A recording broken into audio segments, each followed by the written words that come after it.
I watched through my kitchen window as the sand delivery truck rolled down Magnolia Lane in Paradise Springs, Arizona. And my stomach dropped when I saw Brenda Hutcherson marching into the middle of the street with her hands raised like she was stopping a runaway train. This was supposed to be a simple Saturday morning delivery for my backyard volleyball court project. But nothing was ever simple when Brenda was involved. The truck driver, a heavy-set man in his 50s wearing a faded baseball cap, leaned out his window with confusion written all over his face. I grabbed my phone and jogged outside, my flip-flops slapping against the hot pavement. The Arizona sun was already brutal at 9 in the morning, and I could feel sweat forming on my forehead before I even made it halfway down my driveway. "Madam, I need to make this delivery," the driver was saying as I approached. His name tag read Miguel, and he looked like he'd dealt with difficult customers before but was still taken aback by whatever Brenda had just told him. "This delivery is not happening until I see proper HOA approval forms," Brenda announced, her voice sharp enough to cut glass. She was wearing her typical weekend uniform, pressed khaki capris, a white polo shirt with a small embroidered logo from some golf resort, and pristine white sneakers that probably cost more than my monthly grocery bill. Her blonde hair was pulled back in a tight ponytail that seemed to lift her eyebrows into a permanent expression of judgment. "Brenda, what are you talking about?" I called out, trying to keep my voice level. "I submitted the approval form 6 weeks ago. The board approved it. I have the email confirmation." She turned to face me, and I could see that familiar gleam in her eye that every homeowner in Paradise Springs had learned to dread. Brenda Hutcherson had been the HOA president for 3 years, and she wielded her power like a medieval monarch who'd never heard of due process or common courtesy. "The approval was for gravel, Benjamin. This truck says it's carrying play sand. That's a completely different material and requires a separate application and approval process." She crossed her arms over her chest, looking immensely pleased with herself. I pulled out my phone and scrolled through my emails. "The application specifically says sand for volleyball court construction. I have it right here. I can forward it to you again if you've somehow lost it." "Let me see that," she demanded, stepping forward with her hand outstretched. I angled the phone so she could read the screen, but I didn't hand it over. Brenda had a habit of accidentally deleting things from people's devices when given the opportunity. She squinted at the screen, her lips pursing as she read. I could practically see her brain working overtime to find some loophole, some technicality she could exploit. "The approval was contingent on you using regulation volleyball sand, not play sand. This is clearly play sand." Miguel sighed heavily from the truck cab. "Lady, this is the exact sand your neighbor ordered. It meets all regulation volleyball standards. It's the same stuff they use in professional tournaments. I have the product specifications right here if you want to see them." "I don't need to see specifications from you," Brenda snapped. "I need to see updated HOA approval forms from him." She jabbed a manicured finger in my direction. I felt my patience wearing thin. "Brenda, this is ridiculous. The truck is already here. The sand is exactly what I ordered and what was approved. There's no difference between what I said I'd use and what's being delivered. The rules exist for a reason, Benjamin Walsh," she said, using my full name like a disappointed teacher scolding a student. "If we let one person slide on proper procedures, the entire neighborhood falls into chaos. I'm sure you don't want to be responsible for destroying property values for everyone on the street." Other neighbors were starting to emerge from their homes, drawn by the commotion. I saw Tom Richards from across the street standing on his porch with his coffee mug, shaking his head. He'd had his own battles with Brenda over the color of his mailbox. Lisa Chen from next door was watching from her garage, where she'd been organizing her recycling. She'd been fined $300 last month because her trash can was visible from the street for more than 2 hours on a non-collection day. "How long is this going to take?" Miguel asked, checking his watch. "I've got 4 more deliveries today, and I'm already behind schedule." "That's not my problem," Brenda said without even looking at him. "Benjamin needs to submit new paperwork, the board needs to review it, and then we'll schedule a new delivery date. The process typically takes 4 to 6 weeks. 4 to 6 weeks? I couldn't believe what I was hearing. "Brenda, I'm having a family reunion in 3 weeks. My cousins are coming from California, and the whole point was to have the volleyball court ready. I've already hired contractors to start installation on Monday." "Then you should have been more careful about following proper procedures," she said with a shrug that was clearly meant to convey her complete lack of sympathy. Miguel was shaking his head. "Look, I'm sorry, man, but I can't sit here all day. If she's not going to let me through, I need to move on to my next stop. You want me to take the sand back to the yard?" "No, wait," I said, my mind racing. "Brenda, can we please be reasonable about this? The approval form says sand. The truck has sand. This is exactly what was approved." "The devil is in the details, Benjamin," she said, looking enormously satisfied with herself. "And the details matter. Now I need to get back to my morning walk. Once you've submitted the corrected paperwork through the proper channels, we can revisit this situation."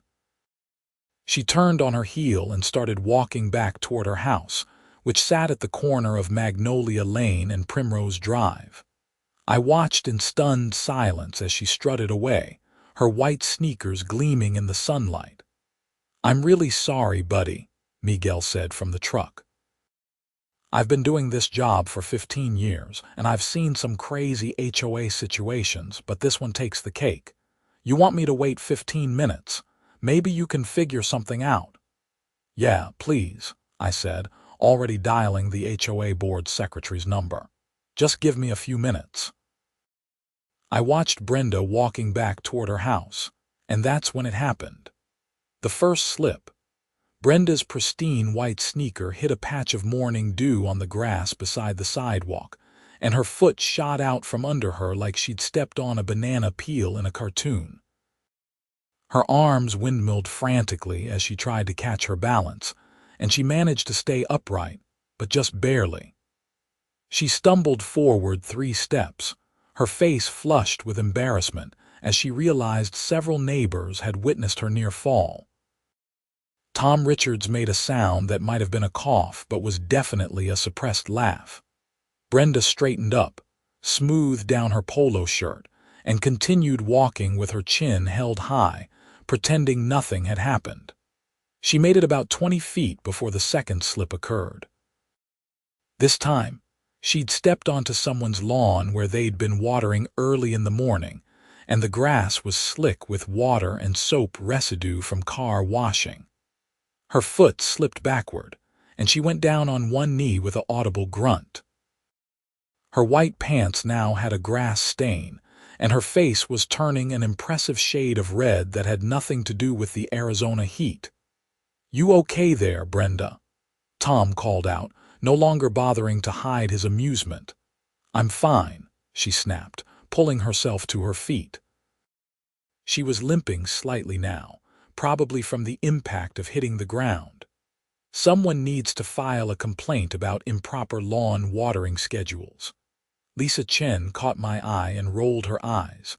Of course, Brenda would blame someone else for her own clumsiness. The phone was ringing in my ear as I watched Brenda continue her walk of shame. The HOA secretary, Margaret Foster, finally picked up on the 6th ring. "Hello, Margaret, it's Ben Walsh on Magnolia Lane. I need your help. Brenda is blocking my sand delivery, claiming my approval isn't valid, but I have the email right here that says everything was approved 6 weeks ago." Margaret sighed. Let me guess. She's found some technicality. She says I wrote sand instead of regulation volleyball sand, so it requires a whole new approval process. That's absurd, Margaret said, and I could hear her typing in the background. Hold on, let me pull up your file. Yes, I'm looking at it right now. Your application was approved unanimously by the board. The sand you ordered is exactly what you said you'd use. Brenda was even at that meeting and voted in favor of it. Can you tell her that?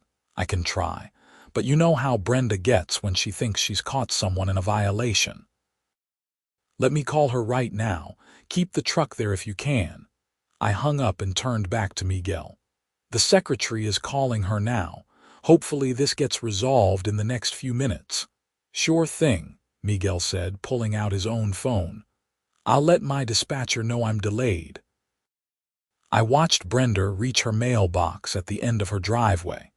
She pulled it open, checking for mail even though it was Saturday morning and postal delivery wouldn't happen until Monday. She was clearly stalling, trying to regain some dignity after her 2 slip-ups. That's when the 3rd slip happened, and this one was the most spectacular.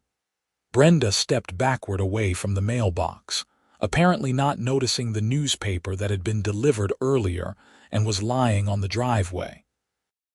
Her heel caught the edge of the plastic-wrapped paper, and this time there was no catching herself. She went down hard on her backside with a yelp that echoed down the street. Several neighbors audibly gasped, though I suspected most of them were also fighting back laughter. I'm not a cruel person, but after 3 years of Brenda's tyrannical HOA reign, it was hard not to see some cosmic justice in the moment. Tom Richards actually started clapping slowly, and I shot him a look that said, "Don't make this worse," even though part of me appreciated the gesture. Brenda sat on her driveway for a moment, clearly stunned and possibly hurt. Her phone was ringing in her pocket, probably Margaret calling, but she seemed too dazed to answer it. Finally, she rolled onto her hands and knees and pulled herself up, using the mailbox for support. She was moving much more carefully now, and I could see she was definitely hurt. Her pants were dirty, her shirt was untucked, and her ponytail had come partially loose. Despite my frustration with her, I felt a pang of concern. "Brenda, are you okay? Do you need help?" "I don't need anything from you," she called back, her voice shaking slightly. She was limping badly now as she made her way up her driveway and into her house, slamming the door behind her. My phone rang. It was Margaret. "She's not answering," Margaret said. "But I'm sending you an official email right now that overrides her objection. The delivery is approved and I'm copying the entire board on this message. Show it to the driver, and if Brenda comes back out, tell her to call me directly." "Thank you, Margaret. I really appreciate it." "I'm sorry about this, Ben. Brenda has been getting more difficult lately. Some of the board members are talking about not supporting her re-election next year." I hung up and checked my email. Sure enough, Margaret's message was already there, clearly stating that my sand delivery was approved and should proceed immediately. I showed it to Miguel, who looked relieved. "All right, let's get this done," he said, putting the truck in gear. "Where do you want it?" I directed him to back into my driveway and unload the sand in the backyard area, where I'd already had the contractors prepare the volleyball court foundation. The entire process took about 30 minutes, and I kept glancing at Brenda's house, half expecting her to come storming back out. But her door remained closed. As Miguel finished up and I signed the delivery paperwork, Tom Richards walked over from across the street. "That was quite a show," he said with a grin. "I've been living in Paradise Springs for 5 years, and I don't think I've ever seen Brenda look that embarrassed." "I hope she's not seriously hurt," I said, and I meant it. "Those were some pretty nasty falls. She'll be fine. Her pride is bruised more than anything else. Speaking of which, You know she's going to retaliate for this, right? I sighed. Yeah, I figured. The last time someone went over her head to the board, she spent the next 6 months finding every tiny violation she could. Rick Morrison ended up with over $2,000 in fines for things like his garage door being open past 8 p.m. and having an unauthorized hummingbird feeder in his front yard. That's insane. Welcome to Paradise Springs, Tom said. But hey, at least you got your sand. That volleyball court is going to be great for the neighborhood. Maybe you can host a tournament and not invite Brenda. After Miguel left and Tom went back to his house, I spent the rest of the morning spreading the sand with a rake and a shovel, making sure the surface was level. The work was hot and exhausting, but it felt good to make progress on the project. I'd been planning this volleyball court for over a year, ever since my sister Jessica told me she wanted to organize a family reunion at my place. Our family was spread across California, Nevada, and Arizona, and Paradise Springs seemed like a central location for everyone to gather. Around noon, I took a break and went inside for water and lunch. I was making a sandwich when I heard a knock at the door. When I opened it, I found Margaret Foster standing on my porch looking worried. Hi, Ben. Do you have a minute? Of course, come in. Want some water or iced tea? Water would be great, thank you. I poured us both glasses and we sat at my kitchen table. Margaret was in her 60s, a retired school teacher who'd moved to Paradise Springs with her husband about 8 years ago. She'd been the HOA secretary for 4 years and was generally regarded as the voice of reason on the board.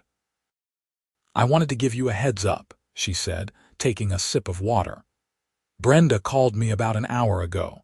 She's extremely upset about what happened this morning and she's claiming you were in violation of several HOA rules. What rules? Well, she says you didn't have proper signage indicating a delivery in progress. She says the truck was blocking the street in a way that could have prevented emergency vehicles from passing, and she's claiming you were rude and verbally aggressive toward her. I felt my jaw tighten. None of that is true. The truck was completely in my driveway except for the 2 minutes it took to back in. I was never rude to her, and there's no HOA rule about delivery signage that I'm aware of. I know, Margaret said, holding up a hand. I'm not saying I believe her. I'm just warning you that she's going to push this. She's already sent an email to the entire board requesting an emergency meeting to discuss your violations. This is unbelievable. There's more, Margaret said, looking uncomfortable. She's also claiming that you somehow caused her to fall multiple times this morning. She says you or someone in your household deliberately spread water on the sidewalk and planted obstacles to make her trip. I stared at her in disbelief.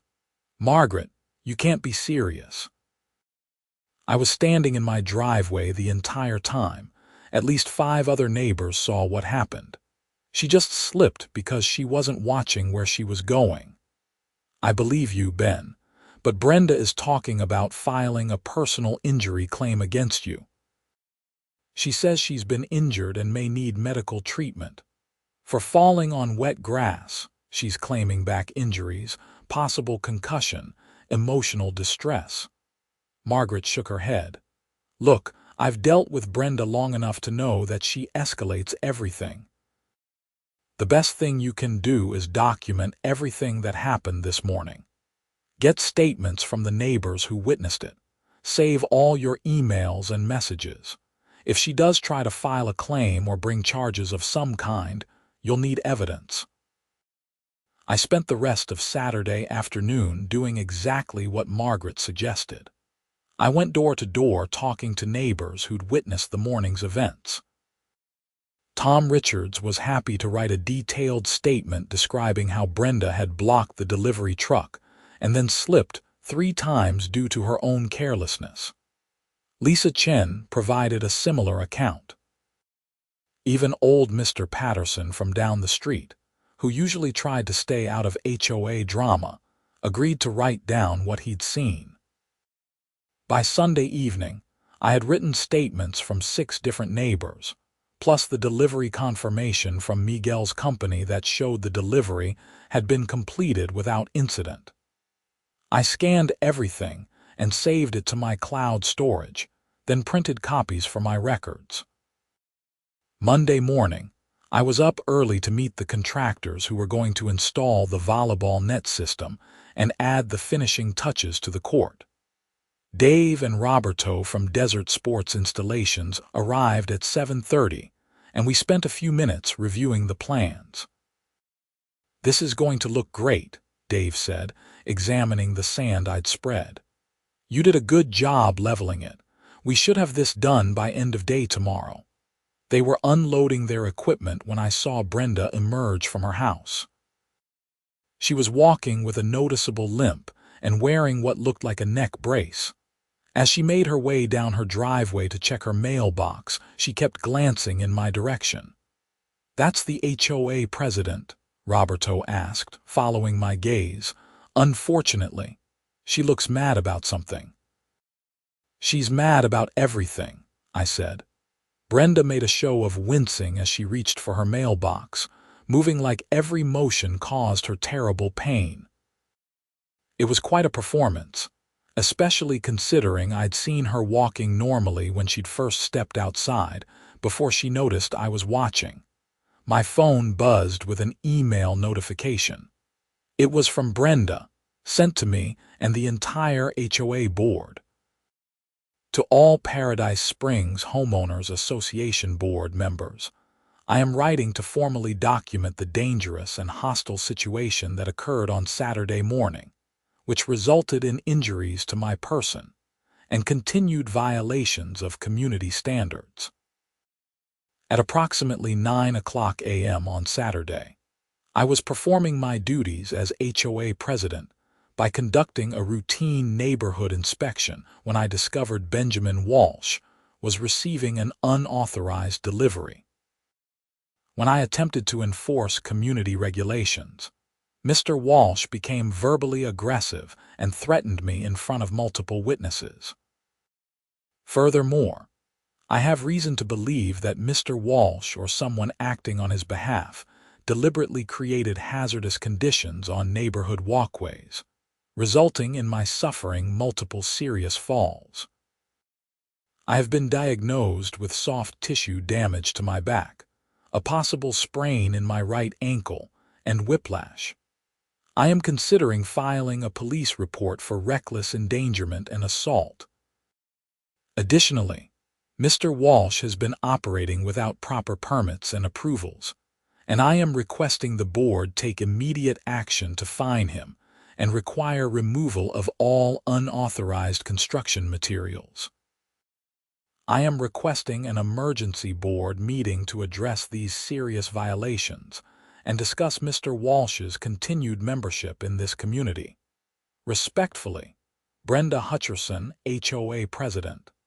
I read the email twice, feeling my blood pressure rising with each sentence. She was escalating this beyond anything reasonable, making completely false accusations and threatening police involvement. Dave noticed my expression. "Bad news. Just HOA nonsense," I said, trying to focus on the work at hand. "Let's get this court built." I forwarded Brenda's email to Margaret with a message. "Is she seriously doing this?" Margaret responded within minutes. "Don't respond to her email directly. I'm calling an emergency board meeting for tomorrow night. You'll have a chance to present your side of the story and all your evidence. In the meantime, proceed with your construction as planned. Your permits are all in order." The contractors worked through Monday and Tuesday, installing the professional net system, adding boundary lines, and making sure everything was up to regulation standards. Several neighbors stopped by to check out the progress, and everyone was impressed with how it was turning out. "This is fantastic," Tom said on Tuesday afternoon, testing the net tension. You should host a neighborhood tournament once your family reunion is done.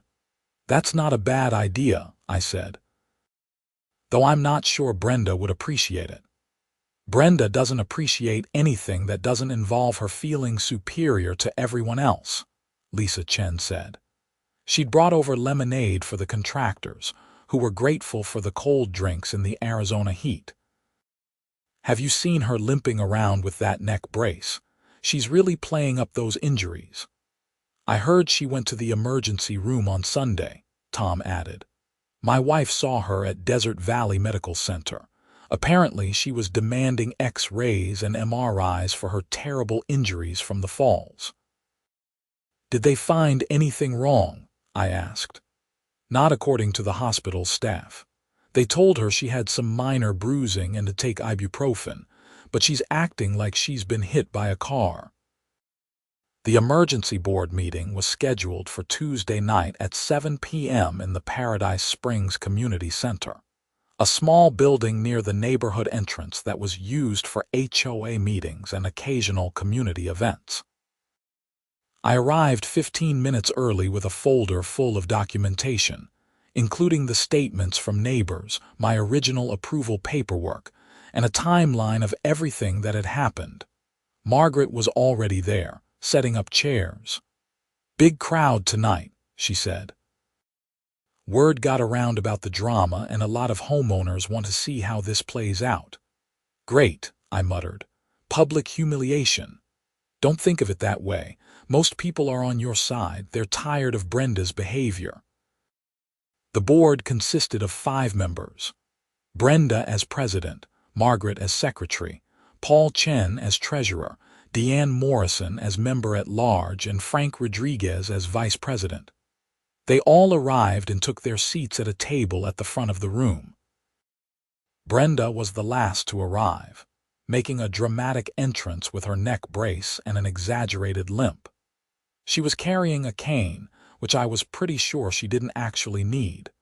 The community center filled up with at least 30 residents, far more than usually attended HOA meetings.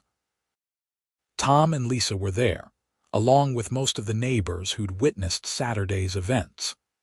I recognized people from all over Paradise Springs, including several homeowners who'd had their own conflicts with Brenda over the years. Brenda called the meeting to order, her voice dripping with self-righteous indignation. Thank you all for coming on such short notice. We are here tonight to address serious violations and dangerous behavior by one of our community members. She proceeded to read from her email, adding even more dramatic details about how I'd supposedly threatened her and created hazardous conditions. According to her version of events, I'd been belligerent and hostile. The delivery truck had blocked the entire street for over an hour, and I deliberately watered the sidewalk to make her fall. When she finally finished her statement, Frank Rodriguez, the vice president, spoke up. Thank you, Brenda. Now I think we should hear from Ben and any witnesses who were present on Saturday morning. I don't see why that's necessary, Brenda snapped. The facts are clear. Actually, they're not, Margaret said firmly. Ben has a right to respond to these accusations, especially since you're calling for fines and other penalties. Brenda looked like she wanted to argue, but Paul Chen nodded in agreement. Let's hear from Ben. I stood up and walked to the front of the room, my folder in hand. Thank you for the opportunity to respond. I want to start by being clear about what actually happened on Saturday morning. I went through the entire timeline, showing copies of my original approval paperwork. The email from Margaret confirming the delivery was authorized, and statements from 6 different neighbors who'd witnessed Brenda blocking the truck and then slipping 3 times due to her own carelessness. I never threatened Brenda, I said clearly. I never created any hazardous conditions. The delivery truck was in my driveway and did not block the street for emergency vehicles, and I have multiple witnesses who can confirm all of this. Tom Richards stood up. I was there the whole time. I saw everything from my front porch. Ben is telling the truth. Brenda blocked that truck for no reason and she slipped because she wasn't watching where she was walking. Nobody did anything to her. She's making all of this up. Lisa Chen stood next. I saw the same thing. Ben was polite the entire time, even when Brenda was being completely unreasonable. She's lying about what happened. 4 more neighbors stood and corroborated the same story. With each testimony, I could see Brenda's face getting redder and her expression getting angrier. They're all lying to protect him, Brenda finally burst out. They formed some kind of conspiracy against me because they don't like having rules enforced. Brenda, that's enough, Frank said firmly. We have 6 independent witnesses all saying the same thing, plus documentation that Ben's delivery was properly approved. There's no violation here. Then what about my injuries? Brenda demanded. Someone is responsible for what happened to me. Deanne Morrison, who'd been quiet until now, spoke up. Brenda, from what everyone has described, you slipped because of natural conditions like morning dew and a newspaper on your own driveway. That's not anyone else's fault. That's just an accident. It wasn't an accident. It was negligence. Someone should have warned me about those conditions. How exactly was Ben supposed to warn you about dew on grass that wasn't even his property? Paul asked. And you slipped on a newspaper on your own driveway. That's your responsibility, not his. The meeting continued for another 45 minutes, with Brenda becoming increasingly agitated as it became clear the board wasn't going to side with her. Finally, Frank called for a vote on whether to fine me or take any action regarding the delivery. All in favor of finding Ben Walsh in violation of HOA rules and assessing fines? Frank asked. Only Brenda raised her hand. All opposed. The other 4 board members all voted against the motion. Brenda looked stunned and furious. This is outrageous, she said, her voice shaking. I am the president of this HOA, and my authority is being completely undermined. Your authority doesn't include making false accusations or blocking legitimate deliveries, Margaret said calmly. Ben followed all the proper procedures. This should never have become an issue. Brenda stood up abruptly, nearly knocking over her chair. Fine. If that's how this board wants to operate, then I'll take matters into my own hands. This isn't over, Mr. Walsh. Not by a long shot. She stormed out of the community center, leaving her cane behind in her haste, which kind of undermined her whole injured act. The meeting concluded shortly after, with several neighbors coming up to shake my hand and congratulate me on standing up to Brenda. Tom invited me over for a beer, and I accepted gratefully. I needed to decompress after the stress of the confrontation. That was wild, Tom said as we sat on his back patio with cold bottles of Corona. I've never seen Brenda that angry before, and I've seen her pretty angry. Do you think she'll actually let this go? I asked. Tom took a long drink of his beer before answering. Honestly, no. Brenda doesn't let things go. She's going to find some way to come after you, whether it's through the HOA or some other method. He was right. Over the next week, I received 3 separate violation notices from Brenda, each one more ridiculous than the last. First, she cited me for having my trash can visible from the street at 3 p.m. on a Wednesday, which she claimed violated the rule about trash cans only being out on collection days. Never mind that the collection happened on Wednesdays and the truck hadn't come yet when she issued the citation. Then she cited me for having grass that was 1 inch too tall according to HOA height regulations. I measured my grass myself, and it was well within the allowed range. I even paid for an independent landscaping company to come measure it and provide documentation. The third citation was for excessive noise during my volleyball court construction. even though the contractors had finished the work days earlier, and the citation was dated for a Sunday afternoon, when I'd been out of town visiting my sister in California. I appealed each citation through the proper HOA channels, and each one was dismissed by the board.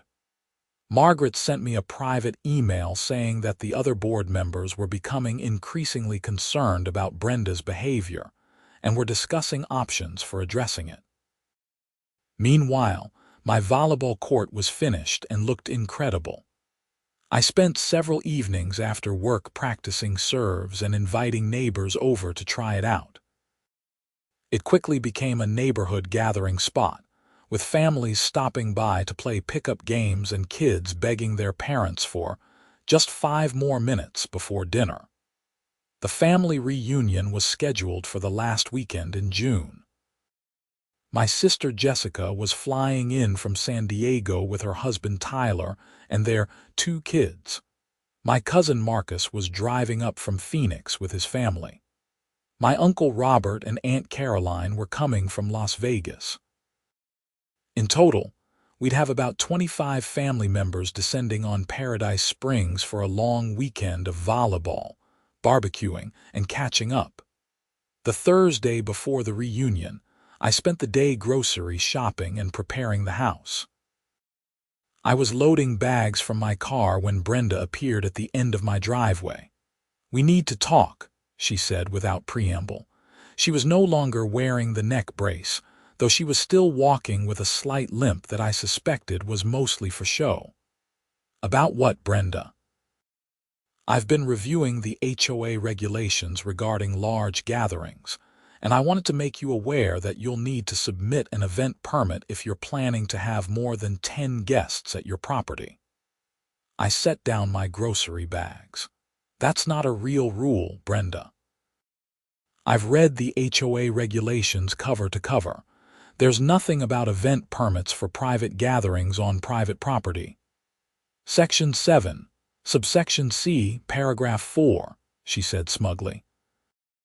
"All events that may impact neighborhood parking, noise levels, or community resources must be approved in advance by the HOA board." "That section refers to community-wide events held in common areas," I said. "It doesn't apply to private parties at individual homes. That's your interpretation."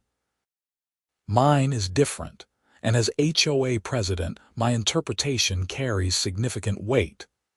I took a deep breath, trying to maintain my composure. "Brenda, I'm having my family over for a reunion. It's a private event on my private property. I don't need your permission or anyone else's." "Then you'll be in violation of HOA regulations, and I'll have no choice but to assess fines. $50 per day for each day of the unauthorized event. You're going to fine me for having my family visit. I'm going to enforce community standards," she said with a thin smile. "But if you submit the proper paperwork by tomorrow afternoon, I'm sure we can work something out." She turned and walked away before I could respond. I stood there with my groceries, fuming. She was completely out of control, inventing rules and policies to harass me because I dared to challenge her authority. I called Margaret immediately and told her what had just happened. "She can't do that," Margaret said, sounding exasperated. "There is absolutely no rule requiring event permits for private family gatherings. I'll send an email to the board right now clarifying this." "Thanks, Margaret. I appreciate it. Ben, I need to tell you something.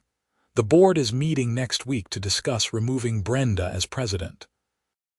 Several of us have been documenting her abuses of power, and we think we have grounds to call for a vote of no confidence. This situation with you has been the final straw for a lot of people. Really, really. But I need you to be patient for just a little longer. Have your reunion, enjoy your family, and don't let Brenda ruin it.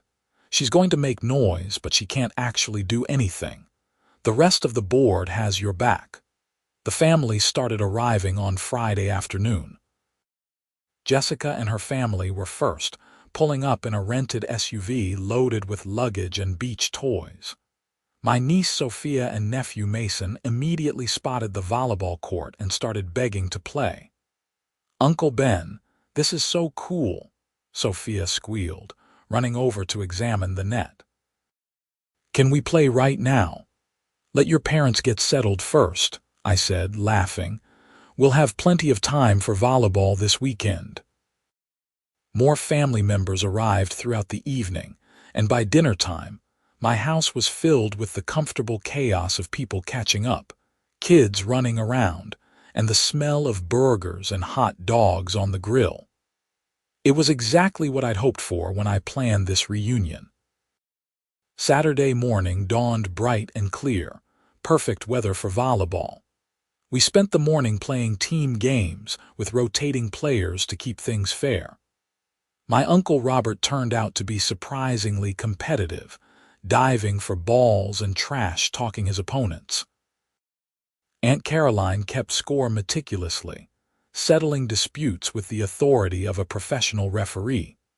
Around 11 a.m., I noticed Brenda standing at the edge of my property, watching the games with her arms crossed. She was holding her phone, and I had a sinking feeling she was recording us. "Is that the HOA lady you told us about?" Jessica asked, following my gaze. "Yeah, that's Brenda." "She looks like fun," Tyler said sarcastically. "Want me to go invite her to play? Please don't antagonize her," I said. "She's looking for any excuse to cause problems." But Brenda apparently didn't need an excuse. About 20 minutes later, a Paradise Springs police car pulled up in front of my house.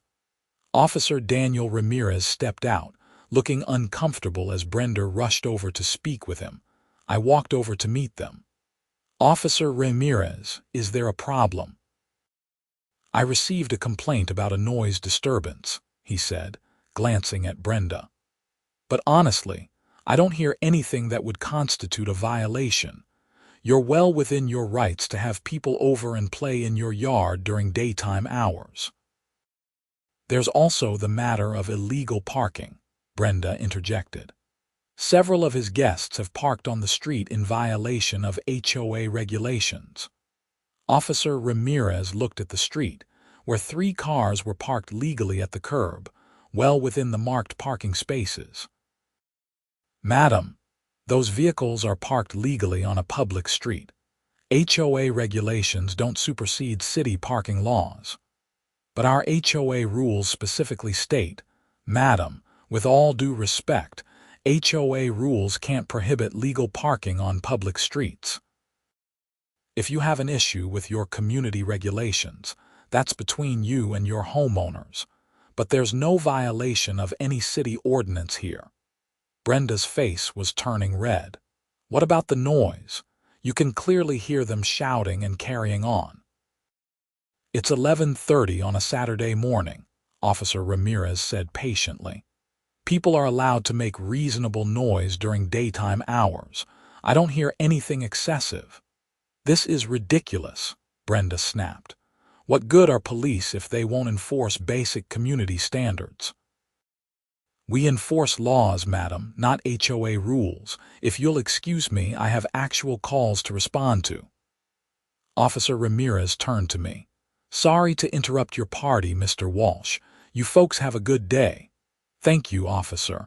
As Officer Ramirez drove away, Brenda glared at me. "This isn't over." "Brenda, please," I said, trying one more time to be reasonable. "It's just a family gathering. We're not doing anything wrong. Why can't you just let people enjoy their weekend?" "Because rules matter," she said coldly. "And if no one else is going to enforce them, I will." She marched back to her house, and I returned to my family, who'd witnessed the entire exchange. "She called the cops on us for playing volleyball," Marcus asked incredulously. "What is wrong with her?" "Long story," I said. "Let's just ignore her and enjoy the day." We managed to do exactly that. The rest of Saturday passed without incident, filled with volleyball tournaments, good food, and family bonding. Sunday was more of the same, with a big farewell brunch before people started heading home. Monday morning, I was cleaning up the last remnants of the reunion when Margaret called. "Ben, we need you to come to an emergency board meeting tonight. It's important." "What's going on?" "Brenda filed a police report against you on Saturday night. She's claiming harassment, trespassing, and intentional infliction of emotional distress. The police didn't take it seriously, but she's threatening to file a civil lawsuit.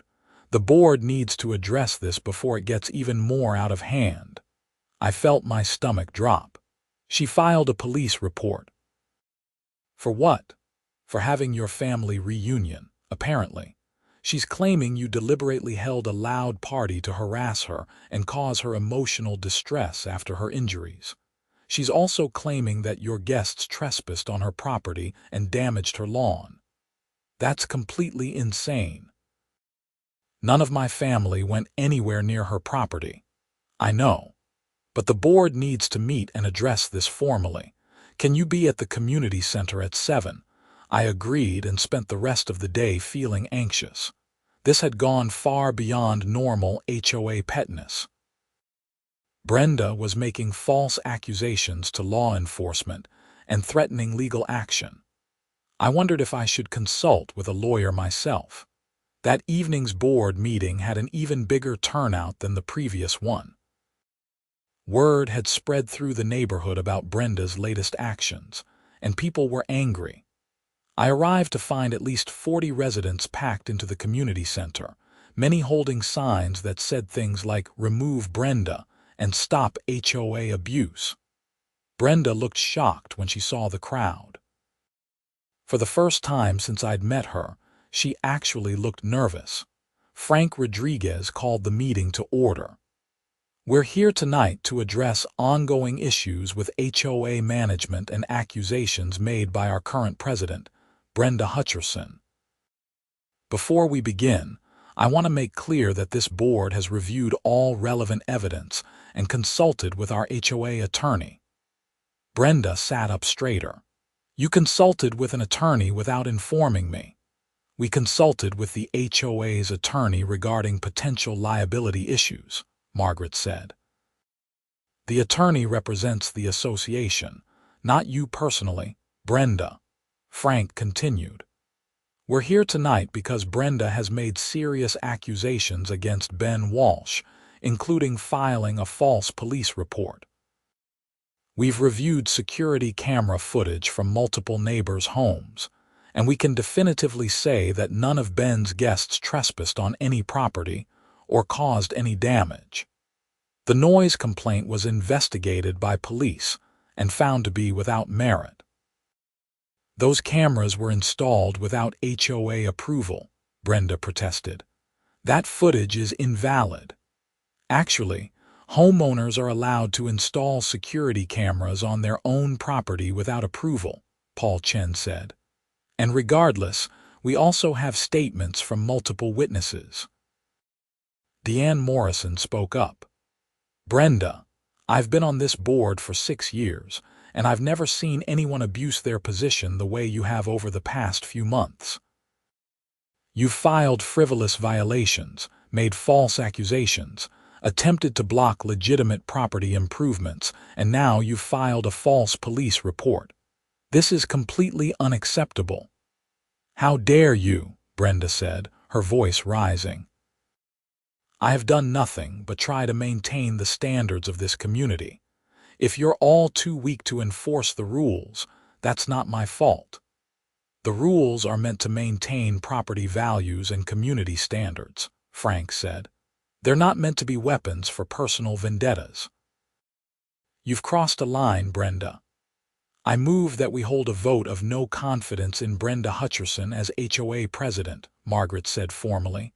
"I second the motion," Paul said immediately. "This is a coup," Brenda said, standing up. "You can't remove me. I was elected by the homeowners." "Actually, we can," Frank said. "According to our HOA bylaws, the board can remove an officer with a 3/4 vote for cause, and we believe we have ample cause. All in favor of removing Brenda Hutcherson as HOA president?" Frank asked. 4 hands went up immediately, everyone except Brenda herself. "The motion passes," Frank announced. "Brenda, effective immediately, you are no longer president of the Paradise Springs HOA. You will remain on the board as a regular member until your term expires next year, unless you choose to resign." Brenda looked around the room, her face pale. The crowd of homeowners was watching her intently, and I could see the realization dawning on her that she had no support left. "This is illegal," she said weakly. I'll sue all of you." "You're welcome to consult with an attorney," Margaret said, "but I think you'll find that everything we've done tonight is within our legal rights as board members." Brenda grabbed her purse and rushed toward the exit, but Frank's voice stopped her. "One more thing, Brenda. The board has voted to refer your false police report to the Paradise Springs Police Department for investigation. Filing a false police report is a misdemeanor in Arizona, and we believe you should face consequences for that action." Brenda's face went from pale to bright red. "You're going to have me arrested." "We're going to let the police do their job and investigate the matter," Frank said calmly. "If they determine that you filed a false report, that will be up to them." Brenda left without another word, slamming the community center door behind her. The room erupted in applause and cheers. Several neighbors came up to shake hands with the board members and thank them for taking action. Tom Richards clapped me on the shoulder. "Justice served," he said with a grin. Over the next few days, life in Paradise Springs began to return to normal. Frank Rodriguez took over as acting HOA president, and one of his first actions was to send an email to all homeowners apologizing for the recent dysfunction and promising a return to reasonable, common-sense governance.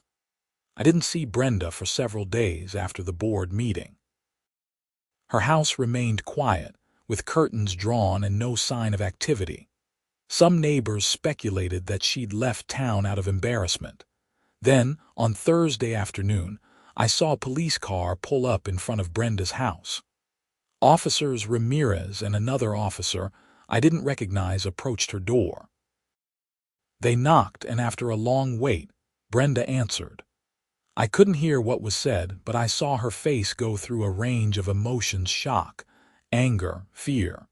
She stepped outside with the officers, and they spoke with her for several minutes on her front porch. At one point, she pointed in my direction, apparently still trying to blame me for her problems. Officer Ramirez shook his head and showed her what looked like a document. Finally, I saw one of the officers produce handcuffs. Brenda held out her wrists and they cuffed her gently. She was crying now, her face crumpled in a way that almost made me feel sorry for her. Almost. Tom had come out of his house to watch, along with several other neighbors. "They're arresting her," he said, sounding amazed. The officers led Brenda to their patrol car and helped her into the back seat. As they drove away, Lisa Chen walked over to where Tom and I were standing. "Did that really just happen?" she asked. "I think so," I said. "I guess the police took the false report seriously." Margaret called me an hour later with more details.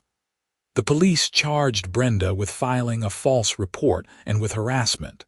Apparently, this wasn't the only false complaint she'd filed. They found several other instances where she'd called in bogus violations or made false accusations against neighbors. The district attorney decided to prosecute. "Wow," I said. "I didn't expect it to go that far." "She brought it on herself," Margaret said. The HOA attorney also informed us that Brenda has been removed from her position on the board entirely. She violated several fiduciary duties and potentially opened the HOA up to liability with her actions. She's officially no longer associated with the Paradise Springs HOA in any capacity. Over the next few weeks, I learned more about what happened to Brenda. She was released on her own recognizance after spending a night in jail, but she'd been ordered to stay away from me and several other neighbors she'd harassed. The criminal case against her moved forward, and eventually she pleaded guilty to filing a false report in exchange for a reduced charge. She was sentenced to probation, community service, and anger management classes. More significantly, several neighbors filed civil complaints against her for harassment and intentional infliction of emotional distress. Rick Morrison, the homeowner Tom had mentioned who'd been fined thousands of dollars for bogus violations, filed suit to recover his money. Others joined in, and Brenda ended up settling several cases out of court. The financial and legal pressure became too much for her. About 2 months after her arrest, a for sale sign appeared in front of her house. She moved out quietly one weekend while most of us were out, and I never saw her again. The house sold quickly to a young couple with a baby, Mark and Jennifer Peterson. They were friendly and normal, and Jennifer actually brought over cookies to introduce themselves. I told them the abbreviated version of what had happened with the previous owner, and Jennifer laughed. "We heard some rumors," she said, "but we love the neighborhood. Everyone seems really nice, except apparently the person who used to live in our house." She was an exception, I assured them. Paradise Springs is actually a great place to live when the HOA isn't being run by someone on a power trip. Frank Rodriguez proved to be an excellent HOA president. He streamlined the approval process for home improvements, reduced unnecessary fees, and actually started organizing community events that people wanted to attend: movie nights in the park, holiday decorations contests, and a neighborhood block party. Margaret was elected as the new vice president, and together they transformed the HOA from a source of stress into an actual asset for the community. My volleyball court became one of the neighborhood's favorite gathering spots. I organized monthly tournaments with small prizes, and families started signing up their kids for informal volleyball lessons taught by Marcus, who'd played in college. The court that Brenda had tried so hard to block ended up bringing the community closer together. One Saturday evening in September, about 3 months after Brenda's departure, I was hosting another family gathering, this time just a casual barbecue with Jessica and her family visiting for the weekend. We were playing volleyball as the sun set, and the Peterson family had joined us with their baby, who was happily watching from a playpen on the sideline. Tom and Lisa walked over with a cooler of drinks, and soon we had a full neighborhood party going. Kids were playing, adults were laughing and competing fiercely in volleyball games, and someone had started a playlist of 80s hits that had everyone singing along. "This is what a neighborhood should be like," Jessica said, serving the ball over the net. "I'm actually jealous. My HOA in San Diego is run by people who make your old president look reasonable." "Don't jinx it," I said, laughing. "We got lucky that the board was willing to step up and make changes." As darkness fell and we switched on the court lights I'd installed, I looked around at my neighbors and family, all enjoying themselves together. The whole situation with Brenda had been stressful and occasionally infuriating, but it had also revealed something important. When a community comes together against unreasonable tyranny, positive change is possible. The volleyball court stood as a testament to that principle. What had started as a simple project for a family reunion had become a symbol of neighbors standing up for common sense and reasonable governance. Every time I saw kids playing on that court, or families gathering for a friendly game, I was reminded that sometimes the best response to petty authoritarianism is simply to build something good and invite everyone to be part of it. Brenda's attempt to maintain control through fear and arbitrary rules had ultimately failed because she'd forgotten a basic truth. Communities are built on cooperation and mutual respect, not domination and petty enforcement of technicalities. Her 3 slips on that Saturday morning had been almost prophetic, a physical manifestation of her losing her grip on the power she'd abused for so long. Frank approached me as the party was winding down. "Hey, Ben, I wanted to thank you." "For what?" "For standing up to Brenda when a lot of people were too intimidated to do so. Your situation was the catalyst that finally got the board to take action. We'd all been too passive for too long, letting her get away with behavior that was clearly out of line." "I wasn't trying to be a hero," I said. "I just wanted to build a volleyball court." "Sometimes that's all it takes," Frank said.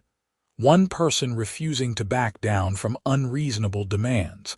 It gave the rest of us the courage to do the same." As I cleaned up after everyone left, I thought about everything that had happened over the past few months. From the blocked sand delivery and Brenda's embarrassing falls, to the HOA board meetings and her eventual arrest, it had been quite a journey. I'd learned a lot about standing up for yourself, the importance of documentation, and the value of having good neighbors who are willing to tell the truth even when it's uncomfortable. I'd also learned that sometimes karma has a sense of humor. The image of Brenda slipping 3 times while trying to assert her authority would always make me smile a little, even though I'd genuinely been concerned she might be hurt. Those falls had been the perfect metaphor for what happened to her reign as HOA president, a slow-motion collapse caused by her own carelessness and refusal to see the obstacles in her path. The volleyball court lights cast a warm glow across my backyard, illuminating the sand that had caused so much trouble when it arrived that Saturday morning. Now that sand was the foundation for countless memories being made: family reunions, neighborhood tournaments, kids learning to play, and friendships forming over friendly competition. I turned off the lights and headed inside, feeling grateful for how everything had turned out.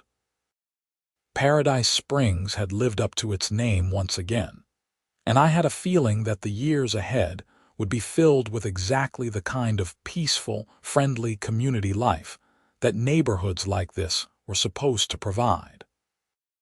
The HOA was back to being what it should be: a low-key organization that handled basic maintenance and reasonable standards, not a tool for someone's power fantasies. And Brenda was wherever people go when they've learned hard lessons about the consequences of abusing authority and making false accusations. As I lay in bed that night, I could hear the distant sound of my neighbor's wind chimes and the peaceful quiet of a community at rest. Tomorrow would bring another beautiful Arizona day, probably some kids asking to use the volleyball court, and the comfortable rhythm of life in a well-run neighborhood. And if I was lucky, there wouldn't be any HOA drama at all. Just neighbors being neighbors, which was exactly how it should be. The story of Brenda Hutcherson and her dramatic fall from power, both literal and figurative, would become neighborhood legend, told and retold at barbecues and block parties for years to come. But more importantly, it would serve as a reminder to future HOA board members about the importance of restraint, reasonableness, and respecting the people you're supposed to serve. As for me, I'd gotten exactly what I wanted: a great volleyball court, a successful family reunion, and a peaceful neighborhood to call home.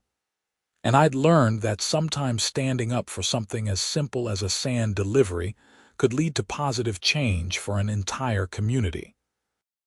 The 3 times Brenda slipped that morning had been embarrassing for her, but they'd also been the beginning of her losing her footing in more ways than one. Sometimes the universe has a way of providing perfect physical metaphors for larger life lessons. Brenda had been so focused on stopping my sand delivery and asserting her authority that she hadn't watched where she was walking, and she'd paid the price. not just in bruises and grass stains, but in the loss of everything she'd built her identity around. In the end, Paradise Springs was a better place without her reign of petty tyranny. The volleyball court stood as proof that good things happen when reasonable people work together and refuse to be intimidated by unreasonable authority. And every time someone served a ball over that net, they were participating in a small victory for common sense and community spirit over bureaucratic overreach. That was worth all the drama, all the stress, and definitely worth the trouble of dealing with one very angry, very persistent HOA Karen, who'd blocked my sand delivery, and then slipped 3 times walking to her mailbox. Justice had been served, lessons had been learned, and life in Paradise Springs had never been better.